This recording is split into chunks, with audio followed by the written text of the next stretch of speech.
کود مایع به صورت محلول جایگزین اصلی کودهای جامد و پودری است. سه عنصر اصلی NPK به ترتیب نیتروژن، فسفر و پتاسیم را برای شما توضیح می‌دهیم.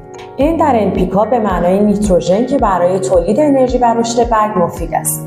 P به معنای فسفر برای توسعه ریشه و گلبهی و تشکیل میوه کمک می‌کند. همچنین K به معنای پتاس یا همان پتاسیم موجب تنظیم فعالیت سلولی و رشد گیاه می‌شود. NPK در کود مایع با درصدهای مختلفی وجود دارد. یکی از بهترین کودهای ارائه شده به صورت مایع برند شوک است. این برند کودهای مختص به شرایط خاص را ارائه می‌دهد.